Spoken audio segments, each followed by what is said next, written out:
Yo, it's your boys Rap Jet and Trevor, man. It's Rehab Bromance. Y'all don't even know, man. Y'all not even ready, let's go. Rehab Bromance, bustin' with the dolly like a dope head dance. Stop and stare at that. They so handsome, all up in my eardrums like goddamn. Son, them boys bad, make your girlfriends laugh. They'll make your girl come. Yeah, they'll make your girl mad, and when your girl mad, then she gon' come back. That's how it is. With the day, it's rap, it's your boys Rap Bromance, bustin' with the dolly like a. Welcome to Rehab Bromance. Hello. Hey, this is the Sassy Sherri sit down. Sassy. That's actually hard. Sassy Sherri. Sassy Sherri sit down. Soiree. Sassy Sherri soiree. Keep Sit going. down soiree. I'll take that. Yeah. Shit show. No, I think. So I wanted to introduce Sherri. Still currently work with Sherri, so anyways, I came into Victory to work October 2024, I think it was. Mm-hmm.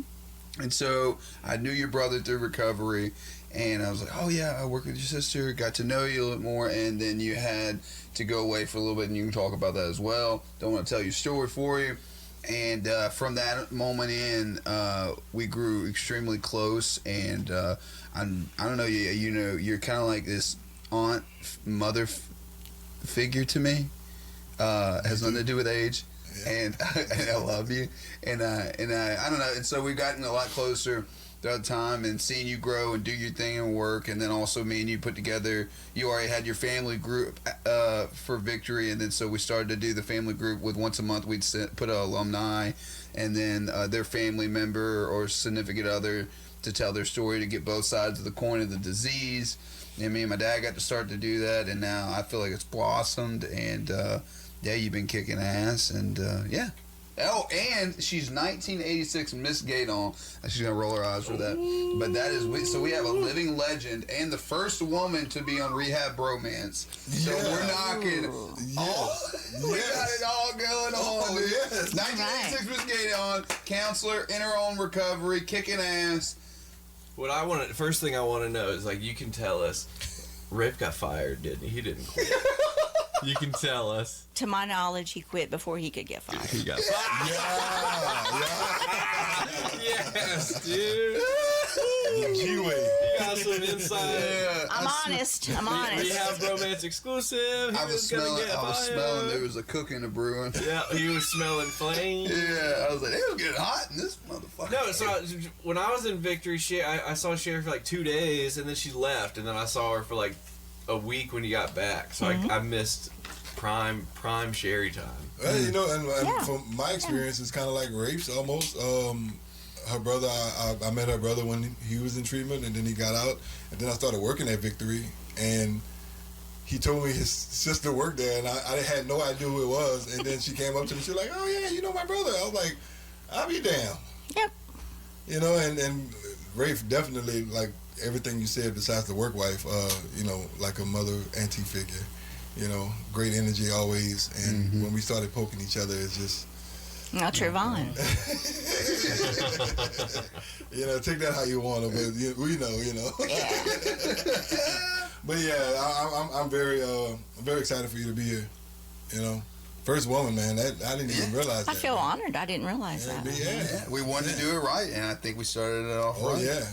Women tend to scurry from our presence. Yeah. So it's been difficult. And but honestly, knowing what I know about Sherri, like I think she's one of the few that could handle it.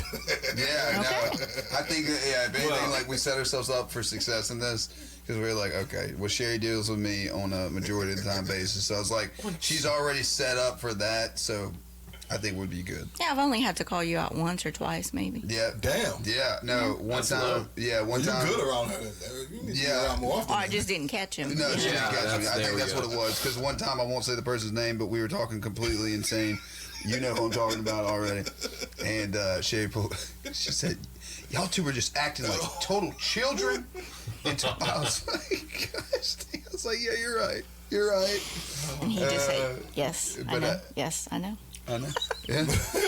And yeah, so it's been a hell of a journey. But yeah, we got a couple questions. We're gonna talk a couple things and let the audience get to know you. But if there was something you wanted to start with, of being like, "Hey, this is me. This is what I do," would you like to kind of tell the audience what's going on and what you do? Sure. I'm gonna fix this just a little. Okay. Get it Thanks. a little close. Okay. So I am a primary therapist at Victory Addiction Recovery Center. I've been there 4 years. And I also am the family care facilitator for our family care group on Thursday nights. And that's a huge part of my job, primarily because, you know, I have a brother in recovery. I grew up in an alcoholic home. Both parents were alcoholics, very dysfunctional. So it just kind of, I feel like it's full circle. And I like to see the families get the help that they need. I also do some private practice. I do some work after work. I love doing individual therapy. So that's basically my work stuff. What's oh, go ahead, Jim. Oh yeah, what's your are you like at LCSW and RSC? So I am an LCSW and an LAC. Nice. That's what I'm shooting for. Yeah, I started out as a CIT, obviously, and then became a CAC. I didn't have my master's at the time. Went back to school, got my master's, and then took the test, and now I'm an LAC. And so I think I'm going to stop there. How long have you been? How long have you been doing this? So in the addiction field, 12 years. Okay. I worked at a detox unit when I was in grad school at UMC, which is no longer there. You worked at UMC? Nice. Yeah, I worked there trenches. for 5 years in detox, and learned a lot about the detox part of it. I like the medical aspect of it. So I worked there for 5 years, got my master's, did some outpatient in mental health, inpatient mental health, and then when Victory had an opening, I jumped in because I always wanted to work residential. How'd you like inpatient mental health? I was actually in that for 12 years, and I really, really learned a lot. I did some drug court work also, so I kind of learned that aspect of addiction that I, sadly to say, kind of judged at one time before I knew anything about addiction. Sure. And so I was able to see that and realize that it's, you know, people wouldn't do some of those things if they weren't in addiction. Right. So that really helped me to see that side of it. So yeah. What's something, since you work with a family, what's something that a lot of times you wish the family could see within themselves that make them just as sick sometimes as the addict alcoholic? Trying to control their recovery, to control all of their decisions, really. I think that's probably the number one thing, because I did it with my brother. Mm-hmm. I didn't really have anything to do with, well, my dad got sober because he had cancer and he was dying. My mom did her own thing, so I didn't really have anything to do with their recovery. But with my brother, I was like his caretaker from when he was like 3 years old, and I would just kind of go with it. And the more he got into it, I had no clue what it was about. I just wanted to fix him. I wanted to make him, you know, and just scream and holler, "Why can't you stay sober?" Until I learned that it doesn't work that way. So I think if families could just get that, it would be a lot easier on them and on their loved ones. Yeah, because Yeah, it's like, which is like almost an impossible thing to just like get across. Yeah. And then especially, yeah, I want to get stumped. Like I had answers, but then if like when I was working at New Beginnings with adolescents, and that was always the parents being like, what should I do? What could I have done? And like I had like answers, right? But then if every now and then I'd be like, I really want to try to give like an honest answer, and I'd be like not much, you know. There's Absolutely not much. Here's how you can help yourself. Like that's really all they can do. It's like I need to prepare you to be okay if they make it or not. Yeah, Right. you see, so Right. like it kind of sounds like a lot of codependency. Oh, You know, big in a time. sense. And I mean, I guess with adolescents, I mean, of course, it would be Right, because different. it's a parent. You're parenting an Yeah, that adolescent. line being blurred. Yeah. Yeah, but in your case, and I mean, I guess you were like a parent to your brother. You know what I'm saying? But Pretty much, But yeah. still, it's just, you know, I'm just saying that because I know I see it in my family. Yeah. You know, and and like, man, what advice would you have as far as like, you know, you have a family member in addiction and the other part of that family knows it, sees it, complains about it, but then, you know, cannot separate it at all. You know, like how, like I know, like I've thought of interventions, but then again, somebody has to keep their bottom line and may not be willing to do that. Right. So like, So what would I? So I can say what I had to share something with a family yesterday, whose loved one didn't follow recommendations, and mom's like, "Well, what do I do?" And I'm like, "You're gonna have to let her fall, and realize what she's doing to pick herself back up when she's ready." And she's like, "So you mean I just have to let her go and let her do her thing?" I'm like, "Yeah, she's an adult now. You can't, you know, nag her sober. You can't keep her in your house and lock the doors."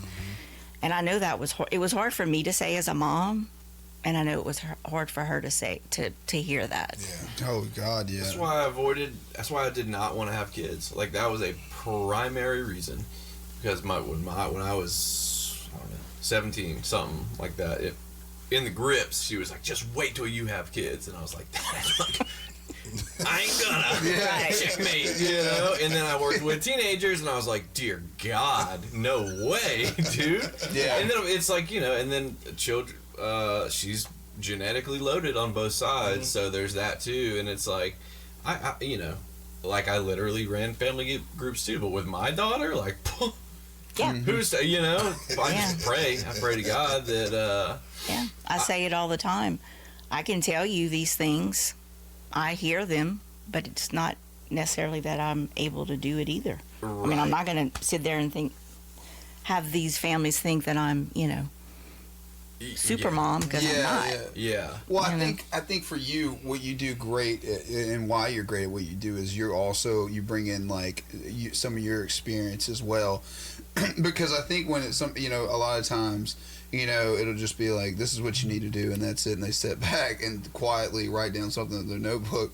But I think you show that vulnerable side of you that makes them feel like, oh, okay, this person is being honest and truthful to me and understands this is difficult, but I can do this. I'm capable of doing this if I choose to go down this path. And I think it's really cool for that side of it. But yeah, it's thinking about it, I'm like, it's so easy to say, but I mean, I'm not in the situation yet with my child. May be, who knows? Thank God he's got people around him that he sees I'm growing with, that he grows up with, that he has an opportunity to. And I think that's a big part about recovery for us too. Is like he's got uncles all over across the board. He's got aunts all across the board. So because there'll be this time where he'll be like, I don't want to talk to Dad about it. Maybe I'll talk to Trayvon or Jed about it and see what they think, and hopefully creating enough of a safe place that he knows that he could do that. Right. But it's, I mean, shit, it's so much easier to say, it's like, yeah, do this, but like having that Right. to carry is hard. And then we've talked about it before, how do I block my child to grow into the person they're going to be by getting in the way of their experiences?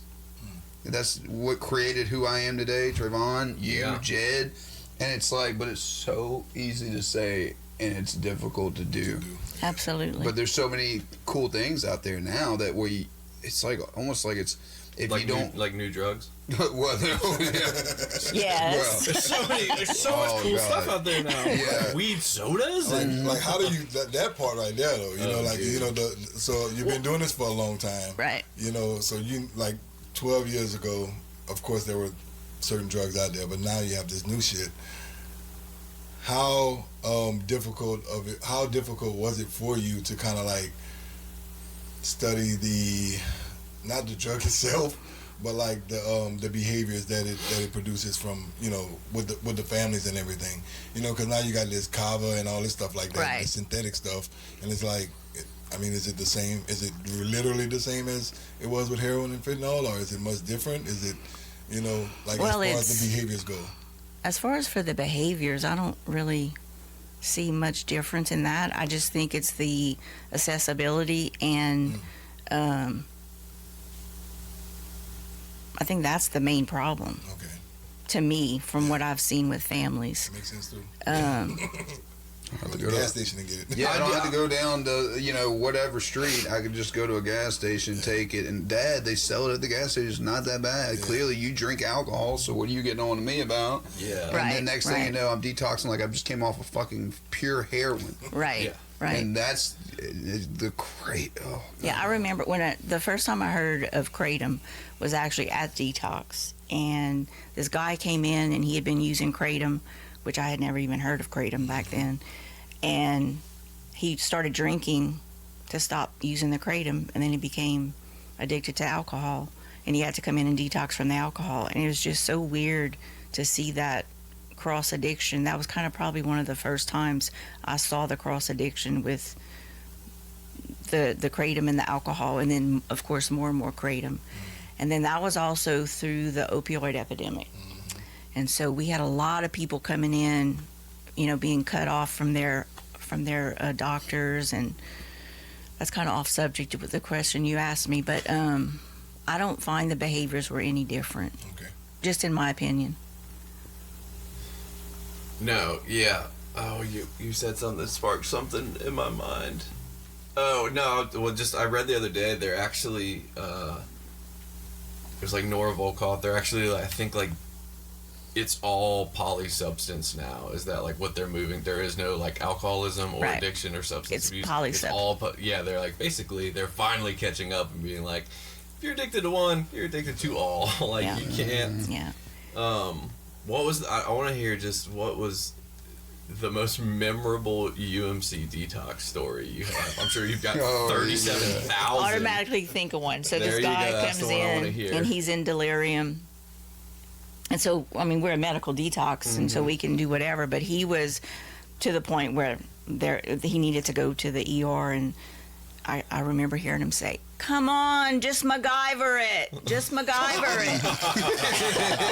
Like, just figure it out. You got stuff back there, just make it work. Yeah, that was Yeah, that's hilarious. yeah. I mean, there were some others, but they weren't funny. They were like, Yeah. oh wow. But that was the funny one. That and Just MacGyver. someone sneaking in Suboxone strips in their big book. Nice. That was another that's a one. classic. That is a classic. Why would they look? Yeah. It's in the Yeah. big book of Alcoholics Yeah. Anonymous. The only thing I brought was my big book, sir. Yeah. That's all I need. Yeah. Yeah. Yeah, there were a few, but those two stick out the most. But the MacGyver, I'll never forget the MacGyver story. Well, so with clients, and I mean, I know you've golly, there's how many? All right, well, just if you were to guess, how many clients have you seen over the years? I know it's a fucking Like in all the work I've In done. All the work you've done. I mean, I started out working in long-term care in a nursing home, so that was 13 years. And then mental health, 12 years. And then, mental health co-occurring. And then here 4 years. Oh, my God, I don't know. Tens of thousands. Oh, yeah. Did you like help people? Did you do like end of life stuff? Yeah. Did you like help? Yeah, we had hospice. What was that like? Like, what is it like sitting with someone when they die? Your It's first- actually a beautiful experience. Was your first experience a beautiful experience? It was. Okay. It was. But I was, like, my great-grandmother died when I was 8. And I remember that. I remember being there. I don't know. It's kind of morbid, I guess. But No, that's enough. Go for it. I don't know. Being around dead people didn't bother me. Yeah, Well- that sounds to me like Well- you're the gift in that area. Yeah, No, well- some people have it. Yeah. Well, it's the same question. I'm asked it twice, but for this instance, when it comes to the hospice, it's like, what's something that those clients taught you? Oh, let me see. Oh my goodness, I don't even know. That's a hard question. Or even something that you've taken away from that experience? I guess just to not hold on, like let go. If you're ready to move on, you just need to move on. And I guess I can, I'm going to try not to cry, but, I do cry a lot. So does Rafe. Like a blubbering fool, this one. So do I. Anyway, but like with my mom, you know, she was on hospice, and it was just so beautiful to be able to experience that. Like, me and my two brothers were right there watching her take her last breath, and then she was just at peace for the first time. It brought you a lot of probably relief as well, huh? It did. Yeah. I think that's because my mom's on hospice right now, and so there's times where I'm just like, just fucking take her, you know, selfishly too, you know what I mean, and not selfishly, like let her get some rest, and then it's just like selfishly on my end, I'm like, I get those calls where she's just breaking down and breaking down and breaking down, and I'm, you know, in that moment I'm being weak, or not weak, but like not sustaining to like push her, and I'm just like, oh god, and it's tough. And then, you know, then she has these moments of like she's ready to fight, she's ready to live, and so it's such a bipolar relationship with it because of the situation it is. It's like some days she wants to fight, and the next day she's just like, take me. And so that it's been such a strange thing. And then also, you know, it's like I had to I had to come to a decision of like, do I in order to have this relationship with my mother leaving this earth, do I drop my boundaries or do I carry them on? And I just made the decision. I was like, for right now, just let it all go. Just let her be her. Like, right, and just take it a day at a time, just like with everything else. You may have to, you know, that's just my opinion, because I had to do that with my mom. But go ahead. Sorry, do you have a strong like spiritual foundation? Are you? So actually, so I grew up Catholic and did all the Catholic things and had all the guilt and the guilt and the guilt. And then it really wasn't until I started working at Victory, I have to say, that I really got into the spiritual aspect of things. Because again, I'm a Catholic. If I don't believe in these things, then I'm going to go to hell, is what I was told all my life. Nothing against Catholics, it's just my personal opinion. So I think the spiritual aspect definitely came in when I started working at Victory. And I feel a connection like I've never felt before with a higher power. That's within the last 4 years. Yeah. Yeah, that's cool. It is. Yeah.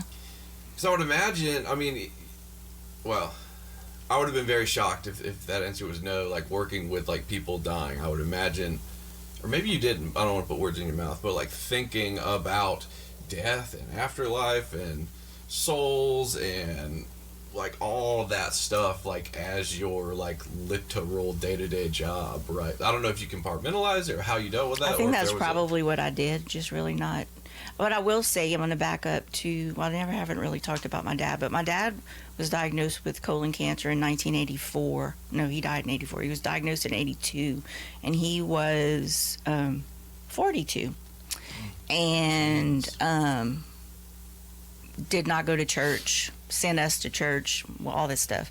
And then he became close to God, started praying, and was reading the Bible, sharing Bible verses with me. And so that I had that, and it was Corinthians, you know, love is patient, love is kind. And so that was, I had that part of like, I don't know, it was like a strong bond with something. I didn't know what it was. And so really, how old were you then? I was going to be 16 when he passed away. Okay. So from 14 to 16. So I witnessed his illness and his decline. But again, it was kind of like compartmentalized, like you said. Yeah. Not having to deal with it. But yeah, I would say that the spiritual part of it, that really strong connection, really started when I started at Victory and working with patients and the steps. I was just about to get to that next. Like, what kind of an impact, you know, with a 12-step program, being that it's a spiritual program, like how did that, like, even though that was your job, how much of an impact? It really did, and I still, and this was like in 2023, like 3 years from ago. I had this guy that was never been to treatment. He was a veteran, on the streets of New Orleans or in that area, crack cocaine, never been to treatment, came in, got a sponsor, pissed off, came in, threw his book down, cursing, and he's like, my goddamn sponsor, I hope I can curse in here. My goddamn sponsor wants me to stay step 3 every night, and he wants me to say page 417 and all this stuff. And I'm like, okay, then we can do it. So I made a copy of both for him. He hung it by his bed, and I always share that story because it always just stuck with me. And so when we do step 3s in my group, I always share that story, and we read page 417, and we talk about. Did you start doing that when you told him to do it? So I started saying the 3rd step prayer. Yeah. Yeah. Gotcha. So cool. Gotcha. Yeah. Yeah. Welcome to the cult. Yeah. That's so great. And I still say it to this day. Good. It's still part of my. It's a solid one. Yeah. So yeah. Yeah, the 3rd step's I like powerful. that. I like that. I do too. Well, it's the bleeding of the program onto others in a positive light. Yeah. You know, and it's like it's almost like, I mean, we see it, we all see it working in this industry. It's like, dude, they come in and you're just like, he ain't gonna get it. And then about that 10-day to 14-day, I feel like that's where the real miracle happens for a lot of them. And then you see the shift, and then just like they're after it. They're just like, what can I do? Getting vulnerable. You know, I don't feel like staying, but I'm gonna stay, and I'm gonna do this. And then day 20, and you're like, they're not gonna get it. yeah, you go back, and then they make another shift. Yeah. And Right. And then it's like, oh, I'm ready to go home, but I'm so scared to leave. Yeah. Right. Yeah, the excitement and the fear of it, and I think sometimes they get confused with the excitement and anxiety of it. Of like, is it fear or is it excitement? And I think it's all It of might it. be all of them. Yeah, I think it's Yeah. all of it. But I think sometimes too the excitement is so overwhelming that it releases a lot of fear as well. Not that it's not fear, Right. but yeah, it's a really powerful thing. So, in your journey, and like now doing family care and all the things that you do for others. What have you seen in yourself that you see in a lot of others that you were like, okay, maybe let me step into this realm of recovery? So I actually started my recovery in 2021, because in 2020 I was diagnosed with endometrial cancer. And so I had my surgery, didn't have to have any treatment, felt like I have a new lease on life. I'm going to go to therapy, take care of a few issues, and I'll be moving on. Well, guess what? I'm still in therapy. And so Welcome I got to the cult. Yep. Yeah. Yeah. Got you again. So, best thing I ever did. So I started off with that and did a lot of trauma work with my therapist. But again, even doing what I do with my codependency, after my mom died, I'm like, okay, I'm good. Because that was really my main issue, was with my mom. But guess what? Codependency doesn't go away. The behaviors don't go away. Yeah. So I started having some issues with one of my daughters with my codependency. I didn't see it, and I was told about myself, and I'm like, shit. First thing I did, guess who I called? I need a CODA sponsor right now. Help me. And he hooked me up, went to my first CODA meeting, met with my sponsor, and I've been working with her for about 1.5 years. Nice. And then recently I discovered adult children of alcoholics. Yeah. My Tisa is a God. huge proponent of that. I don't know if you know Tisa. I just gone to 2 meetings, and I don't know why I haven't been going, but wow. I think, So- I Yeah, think that it showed book up is right at the there. right time. I What think is it the did. Big Red Book or whatever? the Big Red it's, Book. It's like some of that stuff in there is pretty mind blowing. Yeah. Yeah. And Did you- shout out to him, man. Did you so going back earlier? Did you ever when talking about the guy doing the 3rd step prayer? Like as I think it's always interesting to find the not directly afflicted, we'll call it, that works in the field. Doesn't have the exact disease of addiction or whatever.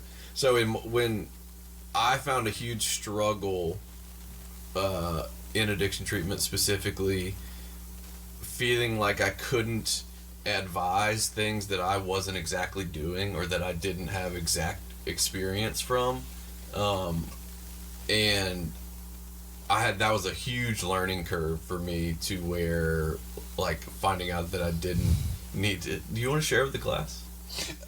You got something you want to share No, with the no, class? I got a text. I'm message. sorry. Are we interrupting It you? was such a childlike thing. It doesn't matter. I'm sorry. It does matter. I was listening the whole time. I was too. What'd I say?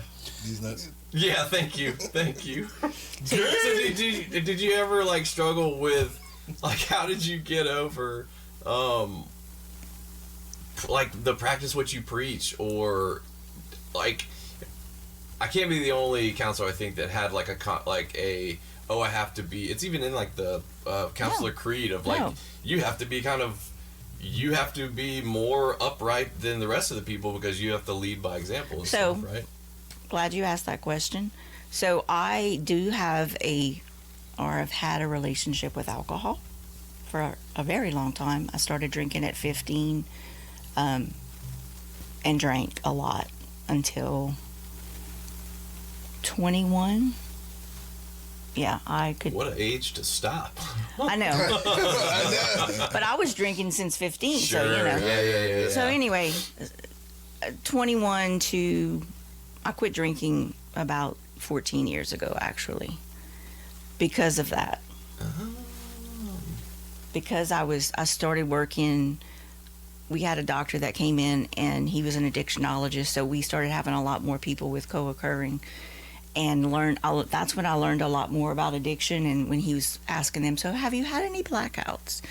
And when I heard the definition of a blackout, I'm like, oh God. You're like, oh no. 1, 2, you know, Yeah. I can't even count. So Does this count as a blackout or does? right. Yeah. So I started really learning a lot That's what about you know. my relationship with alcohol at that time. And at that time, I might have drank twice a year. But when I did, I did. So I quit drinking. I didn't need it. And so I quit drinking. And that was kind of like, for me, but also I felt, how can I tell someone not to do it if I'm doing it? Yep. Just like with relationships or codependency, I felt like I had to work on myself, not just, I mean, for me, obviously, but to be, I think, more authentic with the patients that I work with. 100%. And speaking of authenticity, like how, as far as like, you know, a patient is struggling, you know, you do. I mean, I know you even not just now, but even then, as far as the balance between like the empathy that you may have for them and like the professional, like the boundaries. The boundaries. Yeah. So that was kind of tough at first because I wanted to fix everybody and I took everything personal if they didn't, like if they relapsed or if they didn't follow our recommendations. It's like, what did I do wrong? Yeah. Or I was putting more work into their recovery than they were. Damn. So I had to really step back.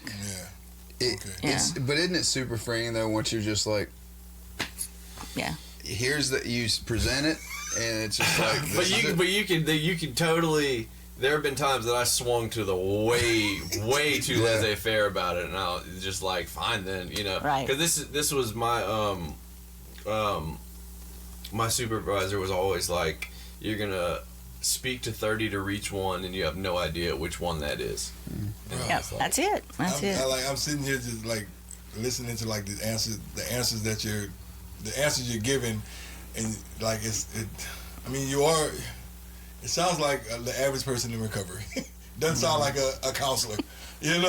Like and it's so crazy because it goes to show like for me, I guess my perspective as far as like the when they say practice these principles in all our affairs, it's kind of like it sounds like that with the answers you're giving in the professional field, which is fucking crazy. Because have you gotten those clients that are like, you don't know what the fuck I'm talking, like what I'm going through? Yeah. Yeah. Do you have a good, like, in the back pocket Like the rebuttal ace for up your those? sleeve. When you got the bolt. That's almost even better. Just that face, I could see me trying to, And just I don't not have getting riled I don't have a up. poker face, so they usually see. no, this is Sherri on the pen and paper when they say something. Yeah. Yeah, dude. Oh, yeah. I'm so, yeah. I know I had a patient a couple of weeks ago when they shared that they were drinking at work, and I did that, and she's like, thank you for making that face. I needed to see that face. Yeah. You're like, I made a face. Yeah. I'm like, oh, sorry. She's like, no, I needed to see that. So, That was a therapeutic device. You're welcome. Yeah. Yeah. but I That was tell true. them I don't have a poker face. Sorry, guys. Yeah, You no, know, I think but- you're like you have a good line of like professionalism, but also this like warm, nurturing feeling of like I'm here to help you. I want you to feel safe. However, I'm not going to co-sign your shit. I'm going to guide you in the right direction and call you out on things. Right. And I think you have a very good line on that because I see people that get too professional, and Yep. I don't know, maybe that's just my cup where I'm not crazy about it. And then you can see the line where you go too friendly, and then you end up co-signing and enabling and codependently, guiding. And telling a group about your weekend activities that maybe you shouldn't have. Yeah, like That's what happened. you're a motherfucker, dude. Hey, well, maybe. You know what he's talking about, Sherri? Probably. Yeah. When I was called into the office. about- Yeah. Okay. Next week of Rehab Bromance. I thought bleach was involved. Yeah.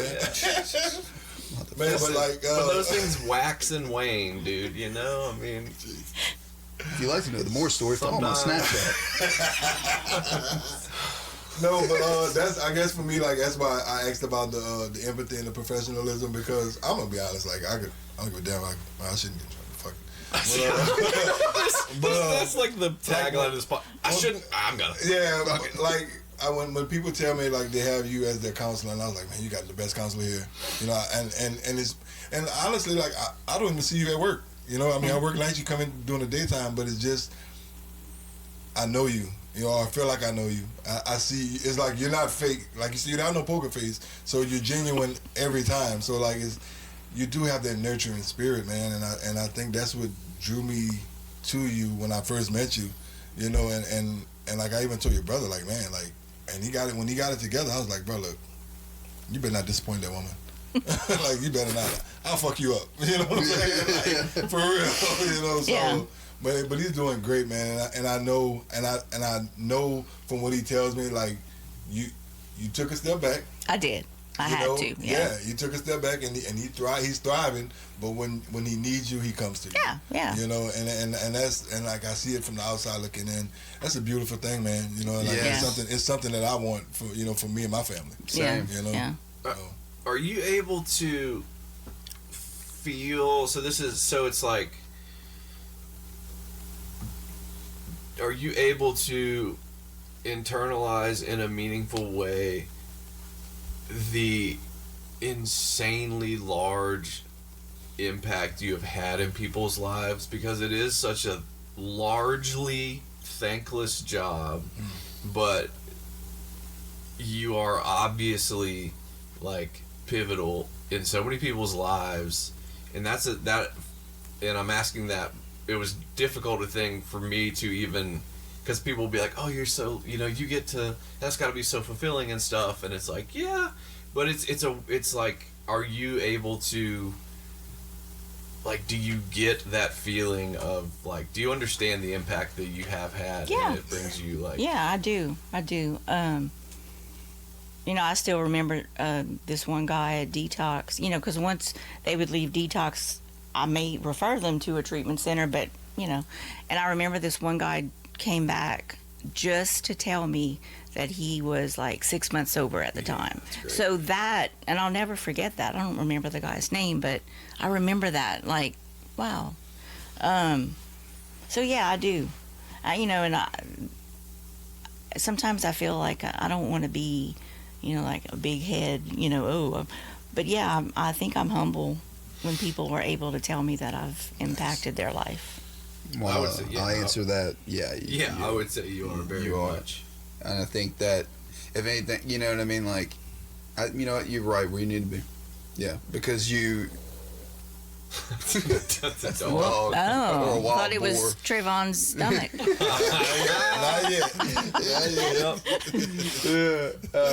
I gotta tell this funny story. Well, stop me if I go too far. But Stop. Yeah. Just saying that scares me. It should, I guess. There's nothing against you. So, Okay. An old coworker, Ryan Adams. Shout out, buddy. Yeah, shout out to Ryan Ryan. Adams. We love Ryan. you. Ryan, we love That's you, in himself. big idiot. And he had occasionally shit on himself at work all the time. But anyways, and literally, never mind. All right. So anyways, Sherri, you had told us about the breast cancer, and you were getting your breast removed. And Ryan goes up to you in front of all the heavy professionals of the building. I forgot. And hugs you and goes, I just want to get one more feel before they're gone. In front of the director, the head of everybody that shouldn't have been there was there. Every one of them. And then, funny story, while you were gone during that time, Charlie, shout out to Charlie, So love you, Charlie. funny. She was walking around. I think she was stretching her ear. She kind of went like that. And he goes, oh, look at you. You're the big breast in around the company. Just going on with the boobies. Just such an idiot. Oh, wait. Ryan said that. Yo. Bro, Ryan, look, That's no so limit. funny. No. No limit at all. I miss Yeah. working with him. And I man. met him as a young in recovery child. Dude. Oh, my God. But I have to say, a rainy night after family support, I had a flat, and he came outside and changed my flat in the rain. Yep. And then he called me on my way home to make sure that I was making it okay. So, Yeah. Yep. He's a good guy. And it's so Yeah. crazy how you could be He on is. such a far side of the spectrum and then go to that. Because you would have never like, this motherfucker ain't gonna do this. You know what I'm saying? But he had a good heart. yep. He had a good heart, man. I'm saying he used to buy me lunch all the time. We're talking about him like he's dead. He was. He's dead to me. He don't work for me no more. He don't work at Victor anymore. He's dead, dude. Well, then the day that my last day before surgery, they had a cake for me, and it was pink, breast cancer. And he goes back to the desk, and he's like, hey, y'all want some titty cake? They have some in the drink. So now you're a two-time cancer survivor? I am. Hell yeah. Yeah. Hell yeah. This, because I remember, that was one thing that just struck me, and I knew nothing about you, but you were just like, you're like, oh, I'm going to be gone. I was like, oh, and you're like, yeah, I got to get breast cancer removed. And I was like, oh, I guess it's okay. Like, there was no ounce of fear, worry. Right. Like, you were so positive. Spiritual soldier. Yeah. Yeah. Man. I mean, and I was blessed. I didn't have to have treatment either time. Man. So, And you look great. well, thank you. Yep. Few missing body parts, but I'm okay. You're thriving, dude. So with You're thriving. everything, like with the professional, the personal, and everything, and I guess I'm asking this for selfish reasons, because before you pulled up, they wanted to do an intervention on me. You have your private practice, you have your recovery, you have your job. Like, how do you avoid burnout? Like, what do you do to stay grounded? Yeah, because we were getting at Trayvon and him being a workaholic and an absolute psychopath, Right. which we're not budging on that. Yep. So I spend a lot of time by myself. Not isolate, Oh no, I know exactly what you mean. because I'm always around people. Yes. So I like to go to concerts by myself. Nice. I like to just do things by myself, whether it be go out to eat or things are a little different right now in my life, so I'm not really. But the alone time to me is That what I enjoy. and that's a trick. So it was in a relationship. It was, especially coming up from work, it was like the last thing I wanted to do was have a meaningful conversation, and my partner at the time took that very, and rightly so. I mean, I get Right. it, but that was another thing of having to learn of, like, it's not that I don't, it's just like, right. I've literally just been Yeah. investing. And But even patients that are going home, I try to make sure that their families understand life's going to look different, which is not the same as work and stuff, but they may not want to talk to you when they get back from a 12-step meeting or their therapist or whatever. So, yeah. Yeah. Well, no, because I think, and it even talks about in the big book of Alcoholics Anonymous about like how even in the beginning at times you go from this drinking person, unhealthy relationship, to starting to build your relationship with yourself. And so these new healthy things are coming across, and the other person's like, who the fuck is this?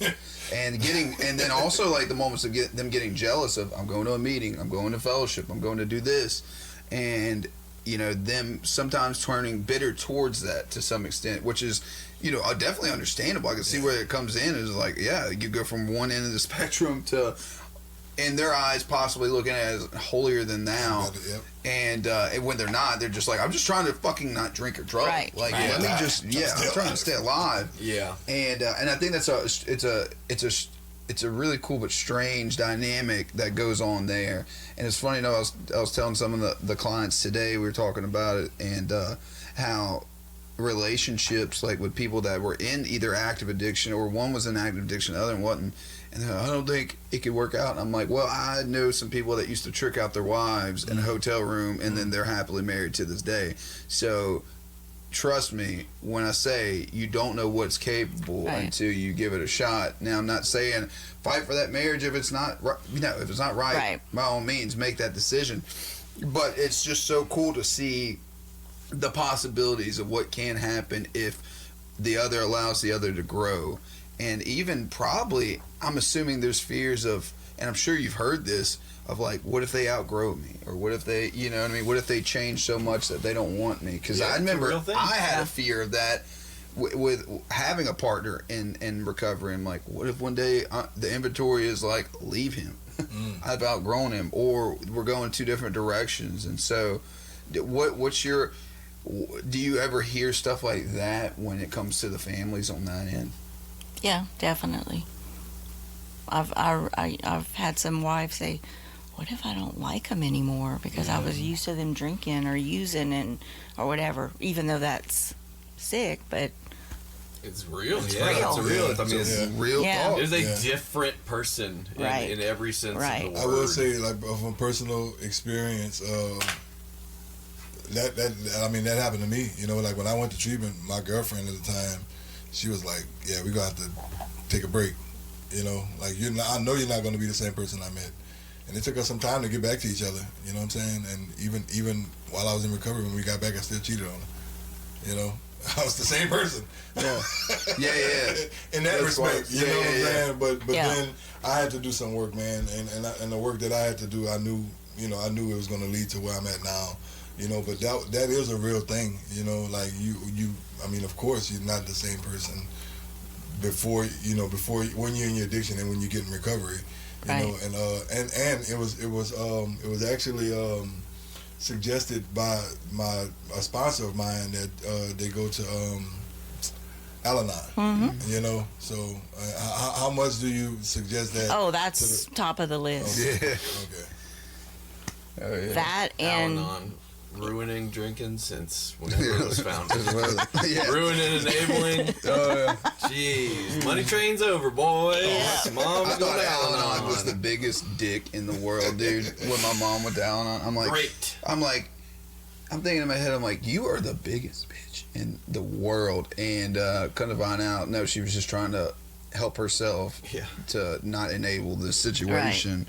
But I was like, you suck. Dude, I hate How much of a enabler is Rafe's dad? Oh, you got to answer honestly. sorry, Dad. Big time. Big. Yeah. He loves him, but yeah, big time. Yeah. He loves you. No, he look, loves He you loves to him death. to death. Yeah. When that phrase is said in the support group, ooh, there's some people that get offended. Oh yeah. But it's true. I think they get offended because it's home to them. Yeah, exactly. Oh, yeah. No, And they're exactly. like, that woman is talking about me, and fuck her for bringing up something that's and 100% agree. But we've had this conversation multiple times. Dude, 100% agree. It's like I can't, and everything I do is partial lifelong penance for doing this to my parents. But it's like, how the hell? Yeah, it's like I let them go, and then I have the guilt of they overdosed and died, and now it's my fault. Or I gave them the money, now it's everything you do. How do you avoid that guilt of like it was my fault? Yeah. Like, gee, Realizing you are not that powerful. yeah. I think there's there's got to be some kind of line for each drawn thing that you've just brought up. Like everything that you said has to have some kind of ending that makes sense towards you to have peace over a situation like that. All right, I don't enable them. They die on the streets. All right, I do enable them. They die in my house. You know what I mean? It's like one of those things. It's like there's only so much you can do, but yeah. But yeah, my parents did get there, and hers was like a straight up. She like got like woken up by God, and God was like, "You gotta let him go." Yep. And then I got arrested 2 weeks later. Wow. So God got you. That's what she always says. That cop was an angel, and I'm like, No, he wasn't. sure, but yeah. Dealing with families. Do you? I don't know what to say. Do you see?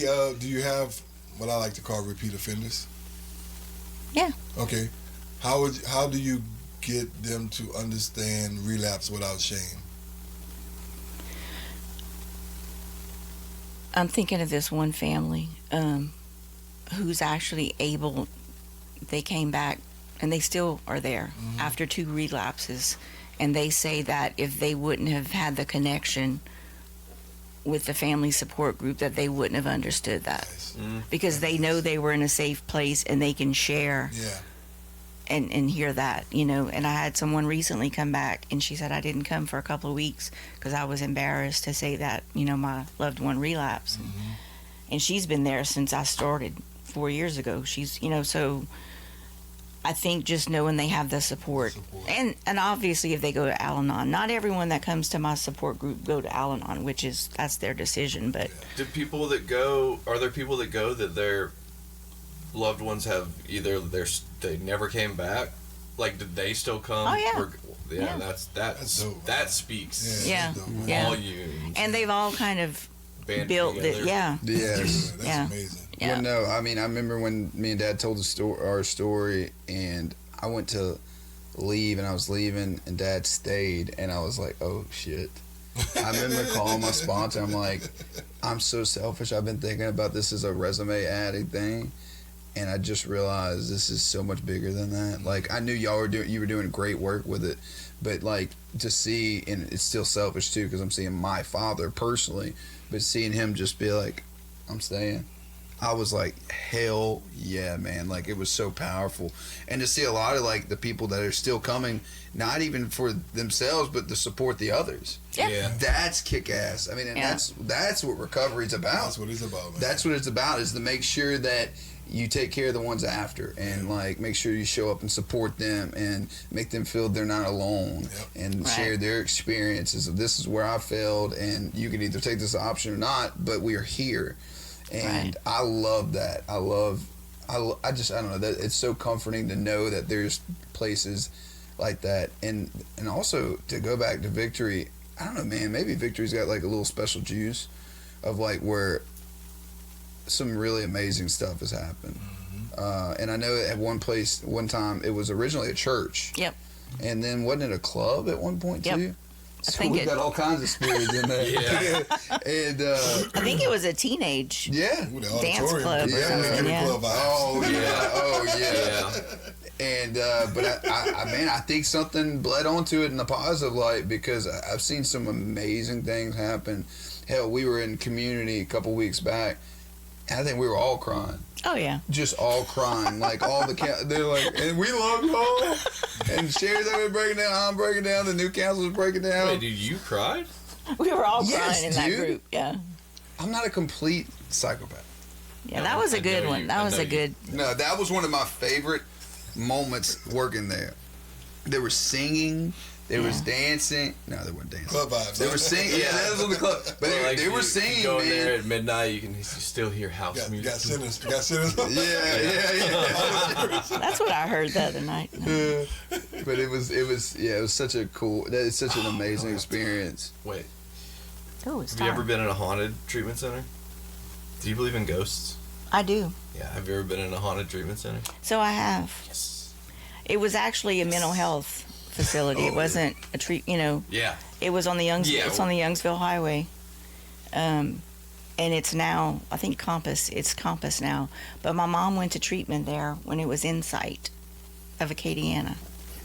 And What'd you see? What'd you? Well, I didn't experience or see it, but I just know that this little girl shows up in one of the rooms because she drowned in a swimming pool, and they covered the swimming pool and they built this hospital over it.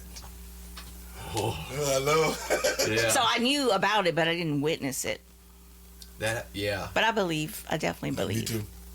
Yeah. Oh yeah, I've been in at this multiple point, haunted dude. treatment centers. Dude. Seneca and Baton Rouge, that building was Really? Oh my god! I mean, it was an old. They like turned it was an old hospital. They turned like the morgue into the laundry room. Oh yeah. Yeah, No, it was mad. I bet Red River is haunted, huh? I'm sure. Oh, I bet. I bet. New Beginnings too in Opelousas? Really? Oh yeah, there was a lot. What? Yeah. Well, I don't know if it's like bad, but there was a lot of unalivings themselves. Oh. Yeah, like in their history, and there was one specific cabin that reported over and over and over. We didn't because they're kids. You can't tell them it's haunted. Yeah. We wouldn't tell anybody anything, and they would come to us and be like, "I heard and saw this," and we're like, "Oh, that's what everyone else hears and sees." Interesting. So Not go in there, dude. No. the house that I grew up in, I think had something living in it. You can ask my brother; he'll tell you. Because the downstairs bedroom where my mom and dad slept was always cold, Damn. Oof.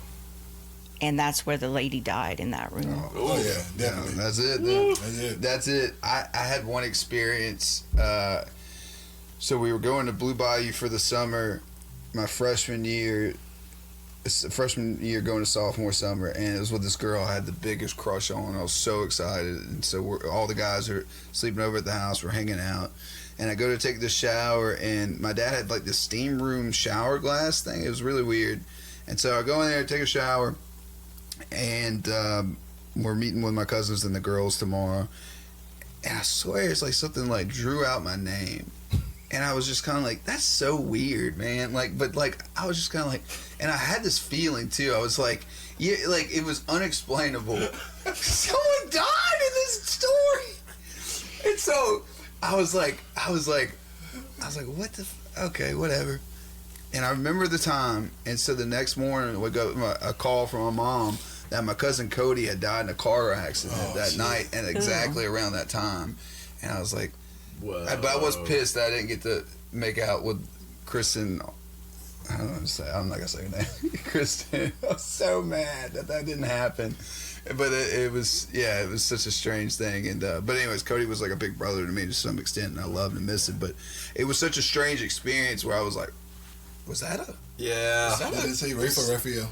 It said Ray. Okay. Raphael. Oh gosh. But yeah, no. We appreciate it. We're glad that you were the first lady. You were the first lady of the bros. Crushed it. The first lady of the bros. We're now crowning you. Yeah. Yep. The first lady. First lady of the bros. I mean, you better get a crown. Yeah, we will. Don't tell us. Look, we'll make sure. You put our heads together. Look, I'll get some of that enabling money. I'll spend that shit right where I need to. Well, I mean, if you're making a list, can I give you a list of other things I need to listen to? For real. I'm joking. No. Before we go, Trayvon, would you like to announce what's going on this Saturday or no? Oh yeah, I don't want. Yes. Oh yeah. Oh yeah. Fuck, No. that is a good point. Well, do the live event. Yeah. Oh yeah. July 18th, we are having our live podcast filming with Built by the Red Stick with Ronnie and Michael. Guys from Baton Rouge, man, they do great things. Also, the time I'm gonna be honest, I forgot the time. Me too. I think it's 2 to 5. Okay, There 2 you to go. 5 at DOC at Day One Clubhouse, Rafe address 924 Collie Saloon. out here in Lafayette. You know, we're going to be having giveaways. There will be food. There will be coffee. There will be a lot of laughs. And there will be other things that you may want to just come out and see. Maybe Sherri, if you come, we'll present you with a crown. Yeah. Yeah. Yes. There That we would go. be, yeah. So that's There it. we And go. we'll have hopefully a live appearance by Sherri and other people as well. And then also shout out to Christina Ivanhoff. She's got so she's this woman we know in recovery personally.